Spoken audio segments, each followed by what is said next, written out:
How do you design what your mind cannot comprehend? What does a nightmare look like? You see, I love art books. There's a lot that you can learn from development, the creative process, and overall vision for a piece. I also love Bloodborne. So let's take a good look at some of the art from this gruesomely beautiful masterpiece. The inspirations of Bloodborne are fairly obvious, taking notes from Victorian fashion, Gothic architecture, and the eldritch themes of the works of H.P. Lovecraft. The hunter that the player controls was designed with a slim build in order to emphasize their gigantic weapons and to make the enemies seem more intimidating.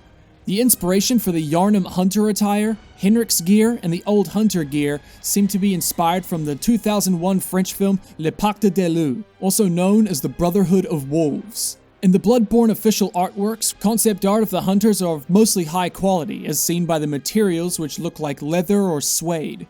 This can also be seen with the layouts of buttons and embroidered patterns. Because of these details, it can be said that the hunters of Yharnam are a high ranking in society and are paid well. But an even more interesting note is that almost all of the concept art renditions of the hunter's attire is torn in some way, mostly at the capes, highlighting the dangers of being a hunter and the decline of the city of Yharnam.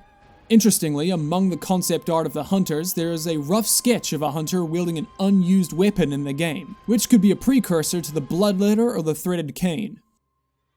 In order to help create the world of Bloodborne, the art team went on research trips and visited countries like Romania and the Czech Republic, taking inspirations from the sharp-pointed rooftops and the dense religious significance across the country's buildings.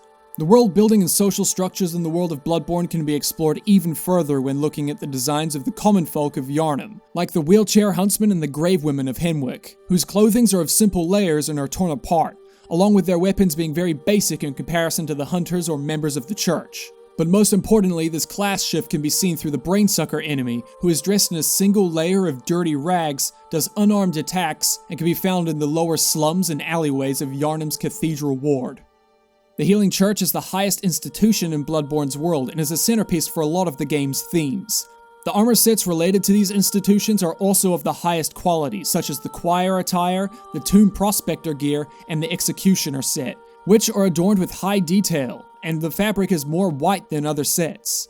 In the 14th century time period that Bloodborne is inspired in, it was difficult to get stains out of white clothing, and so it was used for exceptionally rare or honorific occasions. Since the executioner armor in the concept art is dirtied and torn, it once again highlights the state of the world that Bloodborne takes place in. Art books can sometimes allow players to see assets in greater detail.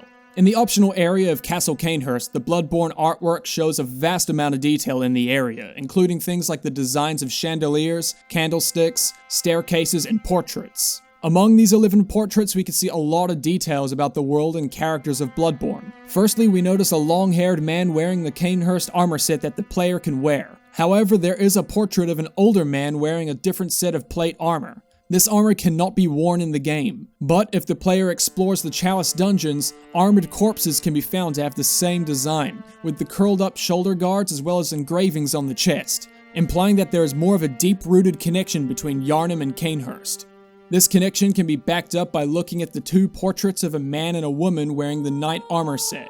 This gear is extremely similar to the attire of Maria, a boss from the Old Hunters DLC, as seen by the neckerchief and embroidered details of the coat. Maria isn't the only hunter to have connections to the vampire-like Vilebloods. Going back to the portraits, we can see a woman thought to be Queen Annalise holding a baby with blonde curly hair. The only other character in the entirety of Bloodborne with blonde curly hair is Church Executioner Alfred, and because of these details, fans have speculated that Queen Annalise is Alfred's mother, making his side quest all the more tragic. The creature design of Bloodborne is one of the most visually marvelous parts of the game. In an interview with Kotaku, a member of From Software's art team talks about the design of an early boss, the Cleric Beast, by saying, "When humans turn to beasts in the world of Bloodborne, it's something that doesn't happen uniformly. They can become quite deformed as a result of this strange transformation. One of the things I wanted to get across was this sort of sadness, the tragedy of this figure. Trying to relay this tragedy and the misbalance of the design was Miyazaki's direction." A lot of the boss designs in Bloodborne are given more human-like elements to make them more tragic and thematically potent. This is because people tend to identify and relate to things that are more human-like. This can be seen with a lot of the bipedal enemies such as the beast patients and huntsman creatures, but most obviously through Vicar Amelia, who is almost always clutching a sentimental trinket and kneeling in prayer. The Dark Beast, however, is a quadruped that still has distinct human features. In the Bloodborne art book, there are variants showing the Dark Beast without its fur, showing a more human-like physique with its bone structure, hind legs, fingers, and pelvis. Bloodborne's design philosophy extends to the inspirations of H.P. Lovecraft and its cosmic horror roots. The Yog-Magdala creatures have variants with different eye sizes and some with a tentacle-like mouth, a very blatant nod to H.P. Lovecraft's Cthulhu mythos. Bloodborne also takes a heavy reference from a much lesser known story in the Cthulhu mythos.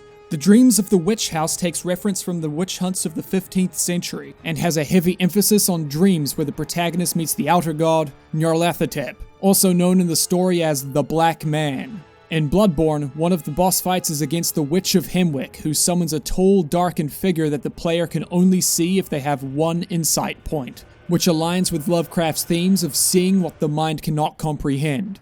Many Lovecraftian designs have a deep-sea aesthetic to help give an impression of something outside our human frame of knowledge. The boss fight, Abritus, Daughter of the Cosmos, on top of having tentacles, has appendages around its head and face that resemble the beach tube worm. In the official Bloodborne artwork, there shows a rendition with string-like extensions coming out from the openings, the same way the beach tube worm catches and consumes food. But this isn't seen in the final game.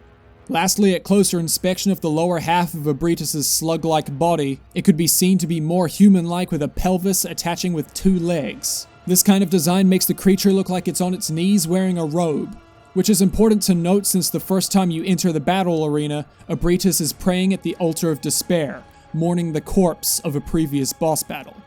And lastly, in the concept art of the Moon Presence, we can see that the creature that created the Hunter's Dream is surrounded by the messengers that are found in the game, cementing the idea that the Moon Presence acts through the messengers, guiding the player and the hunter to do its bidding. So I know that this is really different in comparison to what I usually do, but if you are into it, then please let me know. I have a few art books and it's really fun to talk about them. So to close things out, I want to show off this awesome Bloodborne fan art from Kyle Farewell. I have this image set as my phone background and I figured, hey, this video is a good way to show off some talent. I was inspired to do something new and luckily I feel a lot more free as a creator thanks to my generous supporters on Patreon. Specifically, I'd like to thank the wonderful Nathan Seiter, Natalie Waters, Nathan Angert, and Alex Sanchez. I'm currently moving to America for a few months, so I'm very thankful for all of the support. All of the cool people in the Patreon Discord server have been really nice while I've been stressing over this huge change in my life. Thank you everyone for watching, keep up to date by following me on Twitter, but most importantly, I hope you have a great week. Stay splendid. Nyarlathotep. Nyarlathotep. Nyarlathotep. Nyarlathotep. What a name.